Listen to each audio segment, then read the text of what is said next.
on the NFL 2K episode, we discussed the surplus of officially licensed NFL games pouring out in the late 1990s, and how much of a crapshoot it was to get one that didn't suck.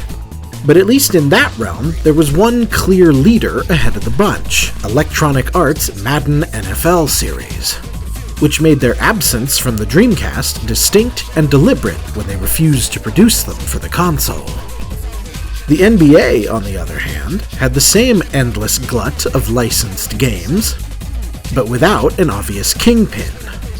I'd hate to argue against the spirit of competition that I advocated for on the NFL 2K episode, since I've been so bored with the last decade plus of Madden dominance.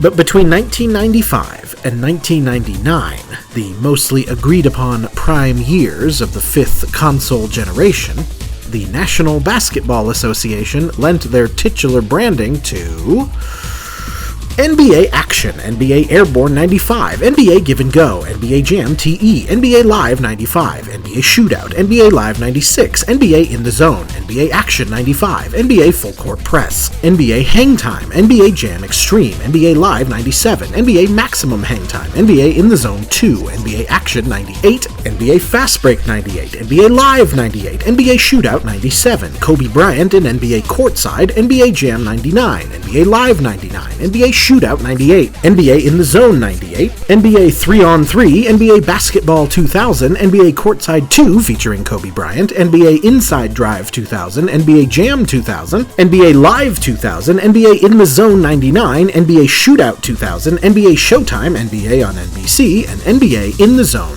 2000. You can be forgiven for seeing that tidal wave of basketball games and just opting out altogether. Basketball has always been sort of a complicated sport to render properly in game form, since it deals with so many moving parts and precise maneuvers, to the point that there's not even really an agreed-upon, singular, classic, old-school basketball game a la Tecmo Bowl or whatever. Double Dribble, maybe?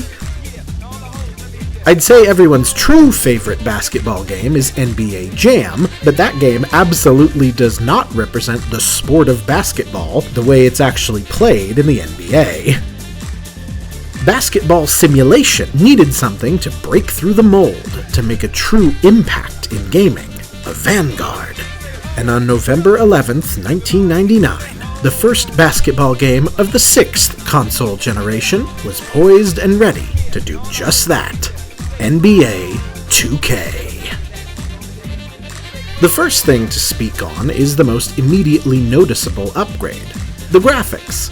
The Dreamcast's powerful 128-bit hardware is obviously rendering higher than the 32 or 64-bit machines, but visual concepts really worked hard to make each player not only look good, but look like themselves, with some genuine, lively reactions and facial recognition, as opposed to just pasting a face on a 3D frame. This is one advancement not guaranteed by NFL 2K, since their faces are covered by helmets, so they didn't really have to worry about too many specifics. But here, it's rather impressive.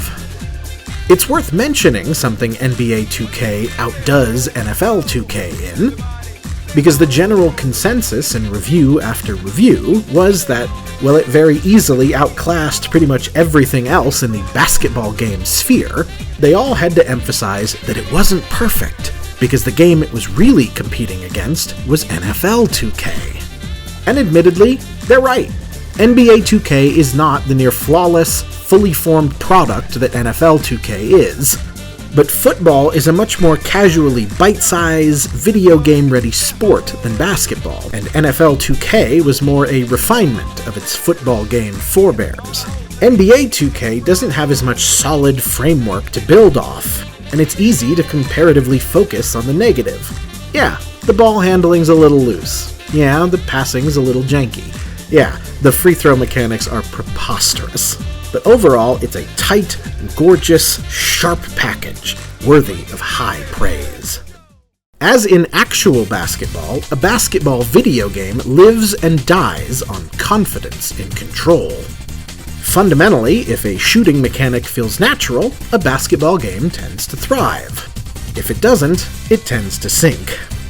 NBA 2K's is mostly good, again, excepting that absolutely befuddling free throw thing. And that's even playing with my natural inclination, Antonio McDyess, Rafe LaFrentz, Nick Van Exel, and the rest of your 1999-2000 Denver Nuggets, who were not what you'd call a good team. The shooting was playable enough for me to keep up with the best teams in the league with my mediocre-ass hometown squad, and the 2K series has continued to refine that shooting accuracy every year since, finding the razor-thin balance where a shot feels natural without being unforgiving.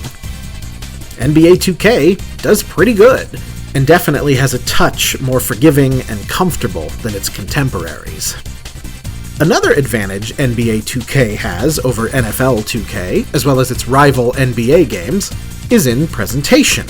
NFL 2K does a great job recreating the minute-to-minute broadcast experience, but NBA 2K not only equals it, but provides a lot of cool interstitial design, especially something that always thrilled me, Team Arena introductions, one of the coolest and most emulated parts of acting out any sort of basketball fantasy.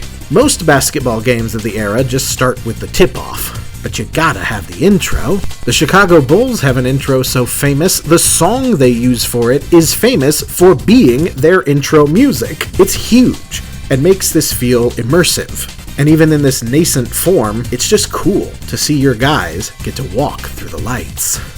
Ultimately, while NFL 2K felt like an endgame that video game football had finally arrived at, NBA 2K feels like the beginning of a new path.